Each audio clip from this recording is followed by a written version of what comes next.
Aloha everyone, we are back with the 7th series. We interviewed for you surf legend, world champion, surf photographers, shapers, and many more. We hope you like the series, and please stay tuned for more amazing news.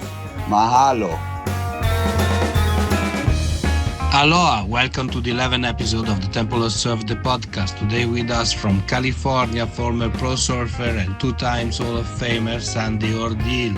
We discuss with her about those competitive years, surfboards, and much more.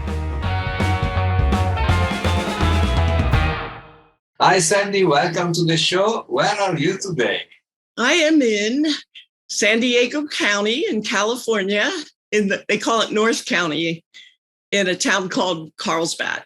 So amazing. We all know Carlsbad, and we know San Diego. Amazing waves you got over there, so it's definitely a good city to be in, right? Yes, I'm actually like 20 minutes away from Trestles, and then maybe a 40-minute drive to like La Jolla. Not bad. Yeah, kind of in the middle of it. The waves are usually a little smaller here in Carlsbad, but they have like a better form to them, okay, and less crowded. So, well, even better. Yes. Even better. So today we're going to talk about many things. We're going to talk about your competitive years. We're going to talk about you as a surfer, the WindandSea Surf Club, many history, many stories behind the scene. But the first question that I would like to ask you is the one we ask everybody on the show. In your opinion, what is the most important thing in surf? The most important thing is the women's division. Oh, wow. Okay. Good answer. Or do you mean for my personal experience with surfing? No, anything. In general, what is the most important thing?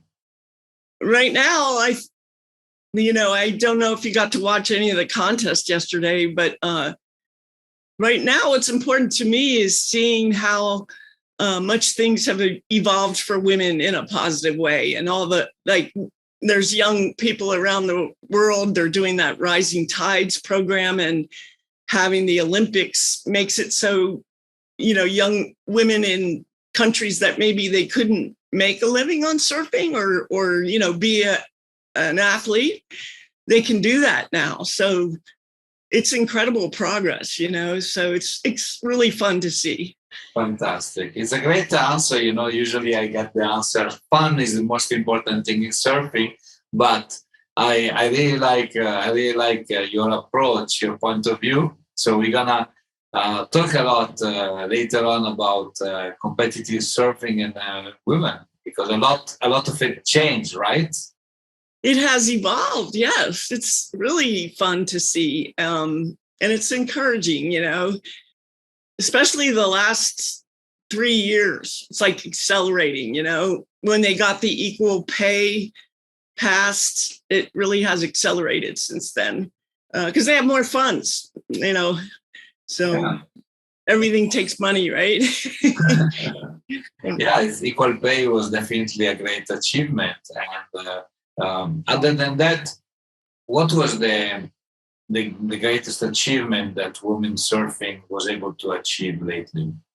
As a group, I think segueing or changing from there used to only be amateur contests.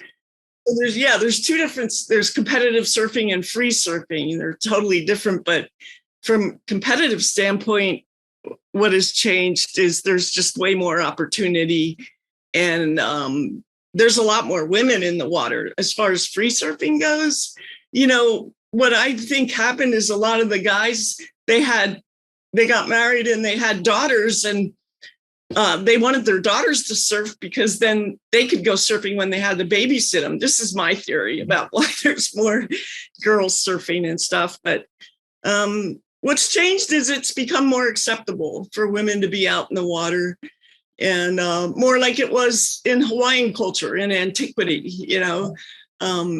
So we're going back to the good stuff where, it's women, children, men, everybody can surf. And although it's more crowded, I have to say, it's easier. I think it's easier on women to start, so they don't feel as criticized. You know what I mean? It's part of the culture that everybody could go to surf at the same level, no matter if you're a man, woman, it's like just the most important thing is be there in the ocean together also. So it's surf culture means also that, right? Sharing the waves together with the family, with the people around you, with the tribe, if you want to say. Let's go back to the time of you as a surfer. How did you start surfing? How did I start? Well, my mom loved the beach, so that's the start. She named me Sandy because she loved the beach. Okay, right. It's a good starting point. Yeah. So she bought me, how it started was she got us these rafts, those blue and red striped rafts, and we would blow them up really hard and stand on those. And then I graduated to a styrofoam board. They used to sell them at the 5 and dime store. So on the way to the beach, she'd stop and get me one. It was actually a molded styrofoam thruster. It was like no fiberglass on it at all. And it was under they used to have a legal limit on the beaches in the summer where I grew up. So you couldn't have a board or a raft or anything longer than that for safety reasons, okay. Just in the summer months. So this was, they call them black ball beaters in Huntington because you can use them all day without being called in by guards. So that's what I started on. And I rode the styrofoam board. Then I got really tall really quick and I started breaking them in half. So my mom got me we lived above a surf shop and they made boards downstairs. So they made me a regular foam and fiberglass board, like a custom board. So I couldn't carry it. My brother had a longboard, but it was, I was really young. Like I started the styrofoam board when I was 5, and then I got the regular surfboard when I was 12. So it was still, my brother was riding like a 9.6 Hobie and he let me try it, but I couldn't carry it by myself. I was only 12. I hadn't gone through that teenage growth spurt yet. So, and he didn't want me dragging it in the sand, right? The tail. I got scolded for doing that. And so, yeah, I got a shortboard. I think it was like for back then it was short. It was like a 6'8" or a 6'10". And the guys that own the surf shop downstairs made it for me. And do you still have that board or no? Do I still have it? No. Actually, I think I broke that board in half too, or the glass peeled off. They made me a new one. Yeah, I went through a lot of boards because of one thing. I ended up traveling a lot to go to contests, like even the amateur contests on the East Coast. We'd have to drive to Cape Hatteras and Florida. And there were ones up north in New York, like on Long Island and stuff. So, yeah, I went through a lot of boards. And everywhere you go, like if you go to Hawaii, you need a totally different board than California or the East Coast. Yeah, you've probably traveled a lot. So I want to know about the surf in Italy because I want to go to Sicily. Like, is there waves there? I guess there are like waves a little bit everywhere in Italy, but they cannot be compared to the one of USA, definitely, or the legendary ones of Hawaii. But still, there are, especially nearby Rome. And tell me one thing. So you, of course, you started to compete. At that time, you were compete locally, and then you enter in the tour at that time, right? How was that experience? How did the tour look like that time? How was to be like a pro? Like that time. Now today we see, like how the pro they live in the tour, but back then it was totally different, right? It was, and yes, I competed in the amateurs called the Eastern Surfing Association, and that started in 1967. You probably heard of Cecil Lear. He was kind of one of the founders of that. Was a nonprofit. So As kids, we would go to those events. We'd all I didn't have a license yet, but we had somebody that in our group. I lived in Ocean City, and there was a large group of us that would go to the amateur events that happened like in Atlantic City, Long Beach Island.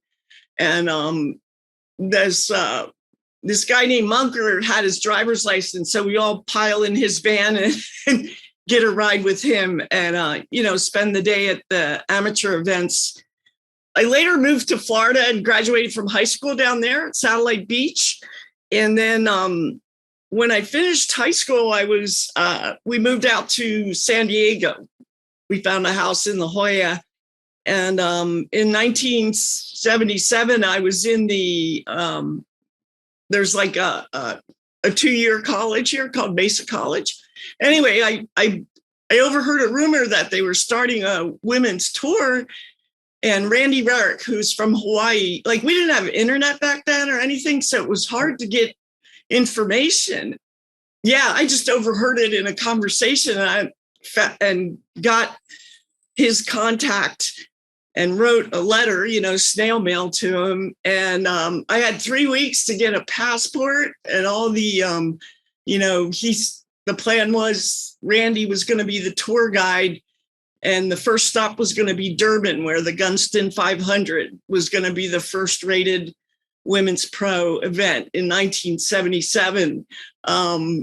They had tried the year before, but I guess I wasn't there, so I'm not sure what happened in 76, but some women did go, but the event didn't have the funds or something. So anyway, so Durban, the Gunston 500 was the first pro contest, and that was, of course, outside of Durban. But after that event, we got in these things they call them combis over there, but they're just VW buses, Okay. And we drove, Randy took us on a tour of the coast from Durban all the way down to Jeffreys Bay. We stopped at, there really isn't anywhere better than Jeffreys Bay on that coast that I know of, but we stopped at Nahoon Reef, which is in Port Elizabeth. And I think there's an event there now, maybe a QS or something. Well, we stayed the night in Port Elizabeth. Then we got to Jeffreys Bay the next day, and we stayed there. I think it was like 7 to 10 days. I think it was about 10 days. And it was cold, but perfect waves the whole time. And I was traveling with the Hawaiian team because, that's where there was an empty spot in the combi. And so Randy put me in there. So I was surfing with Lynn Boyer, Becky Benson, Bobby Owens, Byron Amin. He's a lifeguard. I'm probably forgetting a few people, but it was just amazing. There's so many waves there. It's like a machine. I can send you some. I had a camera with me, but it was just like a Fiji's. It was not a surf camera. I remember those old cameras, right? Yeah, this old school slides and stuff. But I found the slides. They're a little dusty. If you want to see there's a couple pictures of the sun rising at J Bay with the waves. Really nice. Nice. And yeah, if you want a copy, I'll send you a copy. Definitely was less crowded than today, I guess, right? Today. Oh, yeah. Yeah. And that place, there's so many waves that could handle a crowd. It's not like a beach break where you have to, paddle around and navigate for waves. It's amazing. I don't know now. I watched the contest when they have it there just to see it again, but now there's condos on the cliff there. And when we were there, that was just a dirt parking lot. There was no housing. We stayed in the village with a fisherman's family. Wow. Yeah, we slept in our sleeping bags on the floor. So, because there wasn't even any hotels or anything in Jeffreys Bay yet. So totally different of today. Yeah. Different. I kind of like that, because it just was really simple and inexpensive. And I was on a budget. So it was a really a life-changing trip. So I was like, oh, I'm going to do this. I'm going to go on the tour. I don't know how financially I'll do it, but I'll figure it out, because Jeffreys, you get to see places and surf places like that. And if I hadn't gone on the competitive tour, I would have never been able to go there. So, it's two-sided, competition is tough and stuff, but then you get to go free surf at all these great places. It's a lifetime experience, and sharing the bus or sharing the some time, with legendary names or just amazing surfers.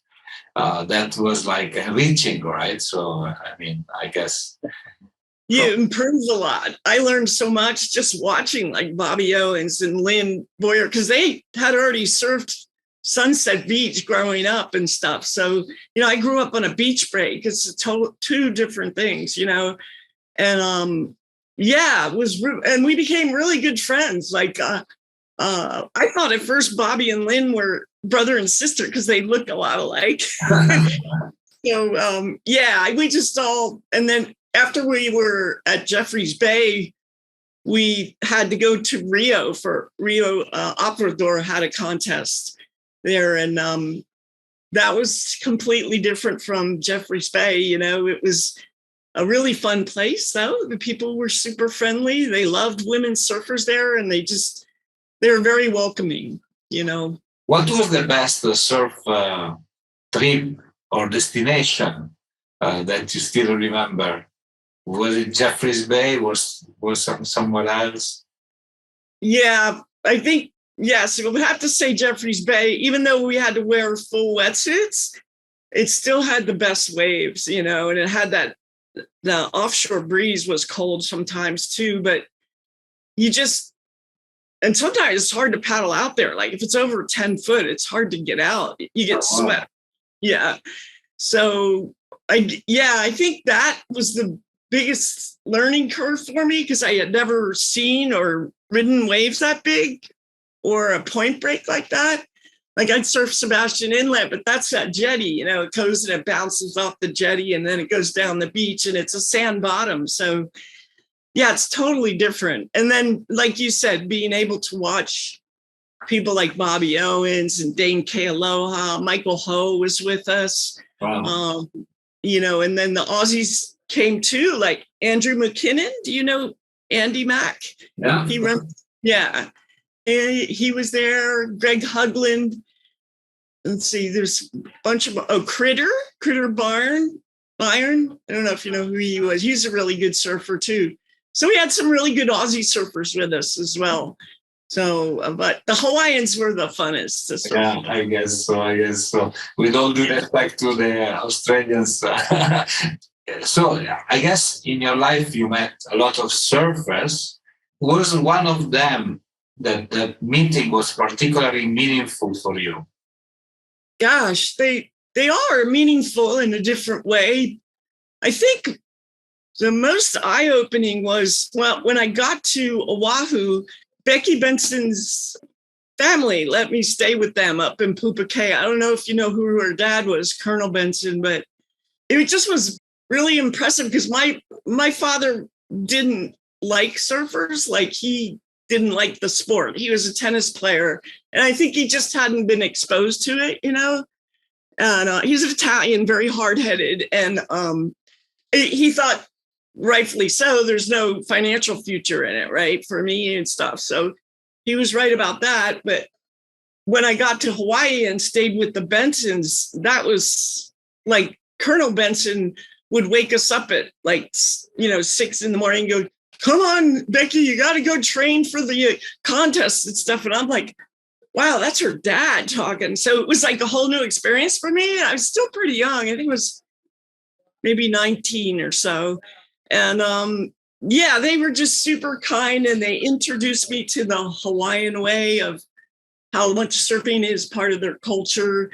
And women's surfing was always a part of their culture. They didn't want to change. They were trying, kind of forced to change when their land got taken and stuff. But anyway, that was the most, I guess, eye-opening, because her dad and her mom would come to the beach, and her dad would film Becky and her sister, all of us really, but mostly, his daughter's Blanche. She was a tandem champion, and Becky, was in Jeffreys Bay with us as well. So she ended up getting third that year in the overall ratings. And Becky was a good big wave surfer like Haleiwa. So yeah, we'd all go to the beach and Colonel Benson would film them, and just there's some great footage of them at Haleiwa, like really big waves. Yeah. So I guess that was left the biggest impression because it was a social, like her father just loving surfing and waking her up to go surfing. It's a good motivation in the morning, if your father pushes you to go to surf, right? Rather than to go to school. No. So back to California. When I was reading about you, I was reading about the WindandSea Surf Club, the legendary one. So what is the best memory of this club that hosted so many legends among its members? Yeah, WindandSea is really, it's such a beautiful spot. It's kind of like a special spot, like Jeffreys is a special spot on Earth, where there's just everything comes together, the reef, the waves, the wind. I started surfing WindandSea in 1973, and there weren't a lot of women there. Actually, there was only Debbie Beecham was the only other woman surfing there. And now it's some days there's more women than men. So and that has a lot to do with the club. We've built out our membership. And the best memory about the club was probably in 1981 when a guy named Hans Newman, he managed a restaurant up the street and he took over as president. And he was really good. He had manager skills from doing the restaurant. So he kind of got us going back on the coalition circuit and competing in the coalition events up and down the coast. It's amateur events, but it's really good practice for the pros. And it's also like you get to surf Malibu with only 6 people out. So, we had some rivalries like with Malibu and stuff, but that was mostly the boys. And the club is really we're doing good right now. We just had an event at Oceanside.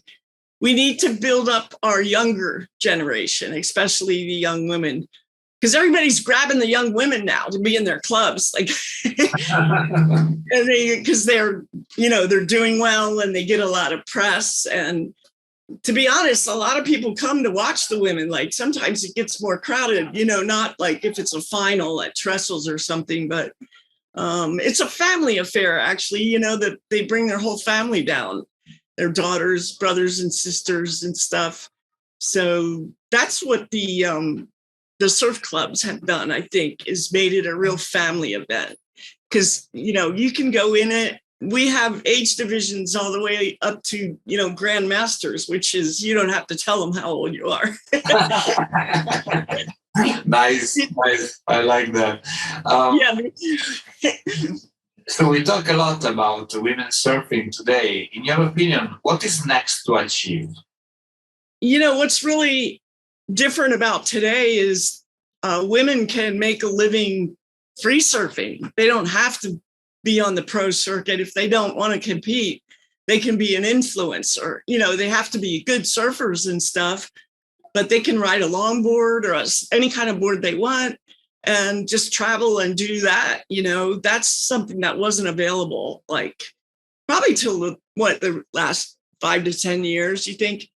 I don't know, but I think that's a really great door for women. And then as far as the pro, what is being achieved is worldwide recognition and acceptance of women everywhere. So there's still pockets and areas in some countries where it's difficult for women to surf, like in some countries in Africa and stuff like that. Not in South Africa, though. They have some really good women coming out of there. Like she got a bronze medal in the, I can't remember her name right now, but she's really good. She's from Jeffreys Bay. So I guess what they want to achieve is the worldwide stage. And I think the Olympics is really going to be the thing that brings that on, because the pro events are only going to be in certain places. They're actually more limited than the Olympics. Like a young person can come out of a village in the middle of nowhere and be an Olympic competitor. That would be very difficult to do on the pro tour because you need big sponsors to pay your way when you first start, Exactly.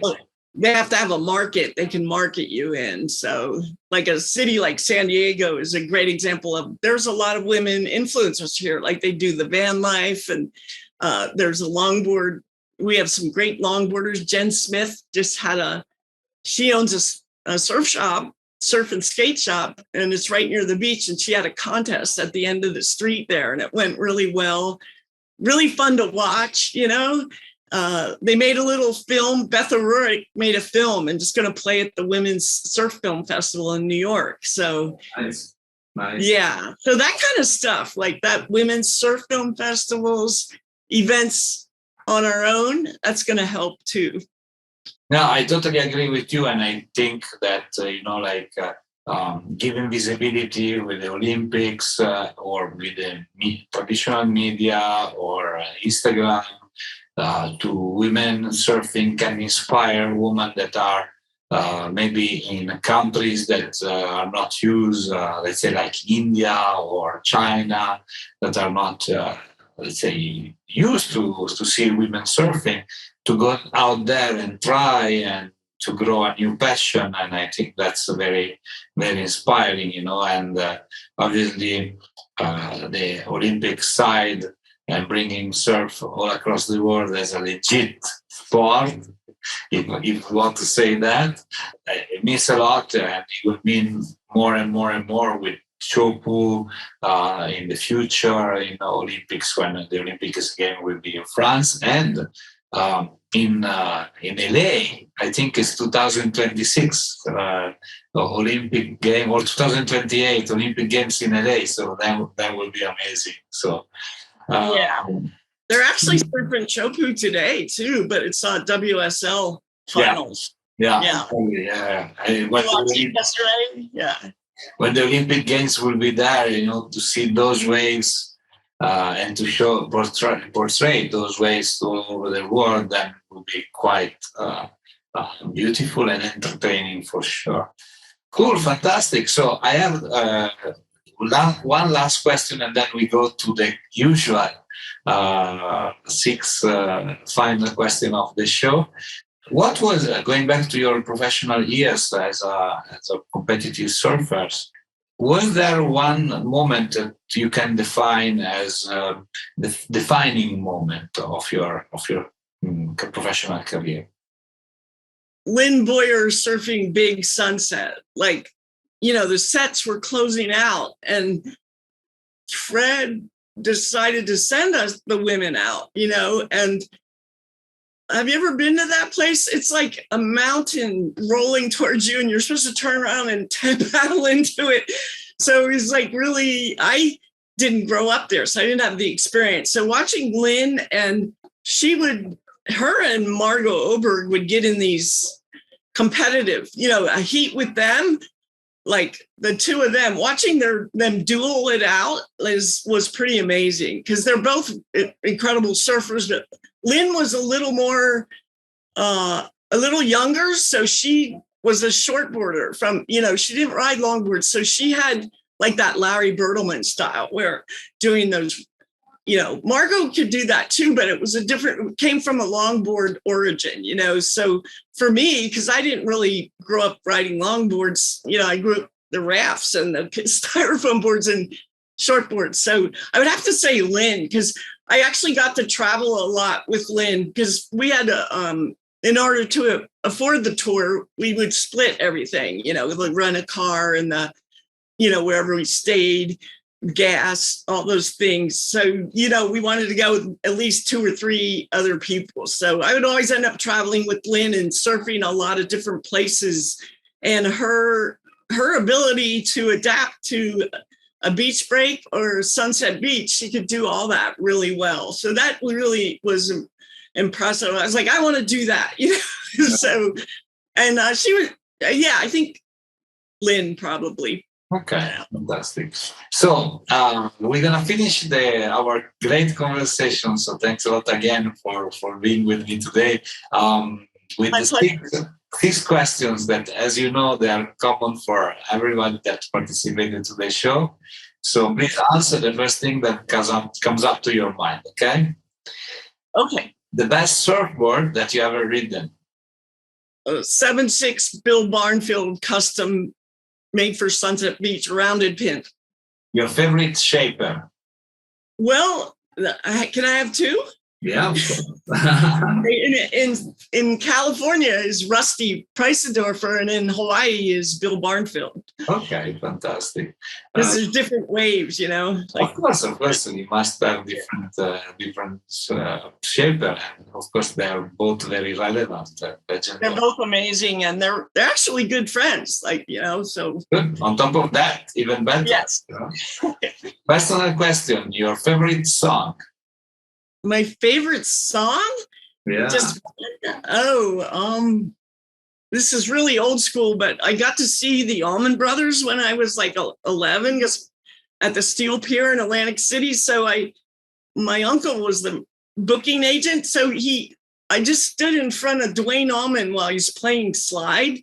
And it was that song on their first album. I can't even remember the name. I'm sorry, but I would have to say that as a young girl just learning to play. So the Allman Brothers. Okay, that's a good one. Good choice. Yeah. Your favorite surf spot? Oh, the Lefts at WindandSea. Yeah, nice, legendary. Favorite woman surfer of all time? Yeah, Lynn. Yeah. I thought was that a different question, huh?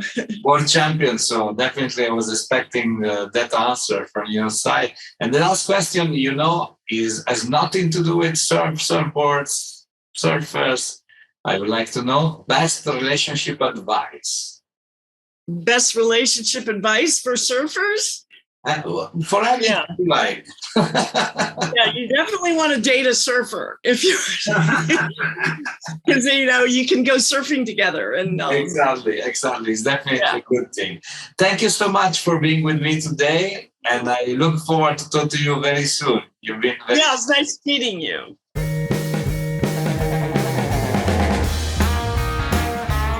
Hi, it's me again. I hope you enjoyed our today's episode. If you want to know more about us, please follow www.thetempleofsurf.com and all our social media.